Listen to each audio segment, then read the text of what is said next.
Assalamualaikum warahmatullahi wabarakatuh. Nama saya Ratri Kencana dari kelas Pancasila 2 MNPA Universitas Internasional Batam. Nah, di kesempatan kali ini saya akan menjelaskan sedikit tentang apa itu bullying, jenis, dampak, dan juga solusi atau cara pengatasan terhadap bullying tersebut. Kita langsung masuk aja ke yang pertama, yaitu apa sih bullying itu. Nah, kita udah nggak asing lagi sama bullying, semua kalangan juga tahu apa itu bullying, tapi saya akan sedikit menjelaskan. Bullying itu adalah suatu tindakan kekerasan yang dilakukan seseorang atau sekelompok orang terhadap individu lainnya. Nah, langsung masuk ke jenis, yaitu saya akan membahas 4 jenis. Sebenarnya masih banyak lagi, tapi saya akan menjelaskan 4 aja. Yang pertama itu adalah bullying fisik. Nah, seperti kita tahu ya, kalau misalnya bullying fisik itu artinya kita melihat secara langsung dan bisa juga meninggalkan bekas gitu, seperti pukulan, tendang, cubitan, atau yang lainnya.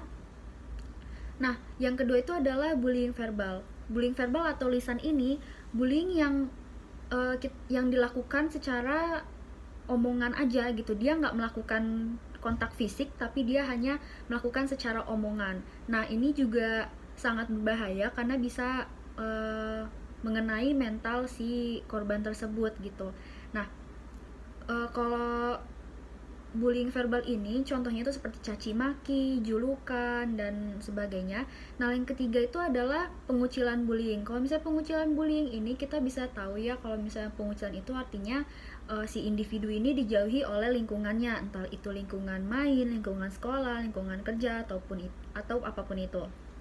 Nah, lalu yang keempat ini adalah sosial media bullying, atau biasa kita dengarnya atau taunya itu cyberbully. Nah, kalau cyberbully ini dia hampir mirip dengan verbal bully, tapi bedanya dia itu melalui sosial media gitu, kayak hate speech, komen-komen yang jelek, yang negatif di Instagram, di Facebook, di YouTube, di Twitter, dan lain-lainnya. Nah, lalu masuk aja langsung ke dampaknya. Nah, dampak yang pertama itu yang pasti gangguan kesehatan ya. Gangguan kesehatan tuh yang kayak gimana sih? Gangguan kesehatan sudah pasti gangguan mental seperti yang tadi kita bilang tadi. Gangguan mental karena sering dibully, dia jadi kayak nggak fokus, dan gangguan emosi gitu. Nah, lalu yang paling parahnya itu bisa membuat kematian, karena kita tahu ya angka kematian orang itu karena bully itu nggak sedikit gitu, apalagi di daerah Korea dan Jepang. Angka kematian karena bullying itu nggak sedikit dan itu banyak banget. Lalu yang kedua adalah penurunan prestasi. Nah, kalau misalnya penurunan prestasi ini nggak sedikit juga yang kayak gitu, karena kalau misalnya bully di lingkungan sekolah udah pasti dia kayak merasa sedih aja gitu, merasa kayak sendirian. Nah, jadi dia akan nggak fokus dengan akademinya, dan itu bisa menurunkan nilai akademinya. Nah, yang ketiga itu balas dendam. Kenapa bisa balas dendam? Karena di saat kita emosi dan kita nggak bisa ngeluapin emosi itu kemana-mana, jalan lainnya adalah kita mencari korban lainnya yang bisa kita perlakukan sama seperti yang orang lakukan terhadap kita gitu. Nah, jadi di kesempatan sebelumnya saya dan teman-teman saya diberikan tugas untuk mengsurvei satu sekolah di Batam tentang bullying ini. Nah, jadi saat saya dan teman-teman saya di sana, saya menanyakan tentang bullying, mereka tuh excited banget ya ceritanya, karena nggak sedikit teman-teman mereka tuh yang dibully, sampai waktu itu yang masih hangat banget itu yang korban bullying itu sampai keluar sekolah gitu. Nah, jadi saya dan teman-teman saya pun memberikan sedikit edukasi seperti bagaimana menghadapi korban bully, bagaimana menghadapi teman-teman yang sedang dibully, seperti itu. Nah, jadi kita langsung masuk aja ke cara penanganannya atau solusinya. Dan mungkin kalau cara penanganannya ini banyak ya, banyak macamnya. Gimana cara kita nanganin pembulian, gimana cara kita nanganin si korban, gimana cara nanganin si pelaku. Cuman kali ini saya akan membahas sedikit aja. Jadi cara penanganannya itu yang pertama, sebagai teman nih kita harus lebih care lagi terhadap lingkungan, terhadap masyarakat gitu. Misalnya kita ada ngelihat teman yang agak sedikit berbeda dengan kita, sedikit lebih tidak bisa dikontrol emosinya seperti itu, kita harus lebih care lagi kepada dia, karena kita nggak mungkin dong ngebiarin teman kita disakitin gitu aja.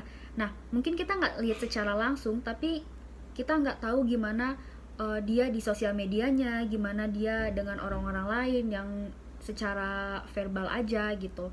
Nah, lalu yang kedua, kalau misalnya ini di lingkungan sekolah, udah pasti guru-guru punya peran penting ya buat penanganan ini, karena guru-guru kan harus lebih care terhadap murid-muridnya, karena masalah murid ya harus diselesaikan juga dengan guru-guru. Nah, seperti guru BK, bimbingan konseling itu menurut saya itu penting. Kenapa? Karena di saat bimbingan konseling, di saat kita cuma ngobrol berdua, orang yang dibully itu pasti akan lebih lega dan merasa lebih ada yang peduli dengan dia gitu. Jadi untuk bimbingan seperti itu sangat sangat sangat penting, dan juga untuk lingkungan sekolahnya lebih banyak mengundang orang-orang yang bisa mengedukasi tentang bullying ini, paling tidak sebulan sekali harus ada. Karena bullying ini kan setiap orangnya, misalnya dia bulan ini dia nggak mau ngebully, tapi bulan depannya karena dia udah terpengaruh dengan lingkungan, dia bisa aja ngebully orang. Jadi itu nggak cukup 1 kali 2 kali aja diedukasi, tapi harus berkali-kali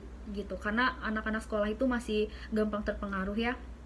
Lalu yang ketiga itu peran orang tua. Orang tua itu udah pasti sangat penting. Kenapa? Karena itu kan anaknya sendiri gitu. Jadi setiap hari, setiap apa harus ditanyain gimana keadaannya, gimana di sekolahnya, gimana di tempat lesnya, mainnya gitu. Nah, dan orang tua juga harus lebih protect lagi dalam segi apa? Dalam segi melihat sosial medianya, apa dia baik-baik aja atau gimana gitu kan. Karena bullying itu seperti yang kita tahu kan, yang tadi udah kita bahas, nggak cuma secara fisik ataupun verbal, tapi bisa juga melalui sosial media gitu. Jadi sebagai orang tua harus lebih strict lagi, lebih protect lagi ngelihat sosial media anaknya gitu. Nah, menurut saya itu aja sih yang bisa saya sampaikan di kesempatan kali ini, karena udah banyak juga yang tahu apa itu tentang bullying, dan mungkin kalau misalnya ada kesempatan lainnya saya akan menjelaskan lebih dalam lagi. Cukup sekian, wassalamualaikum warahmatullahi wabarakatuh.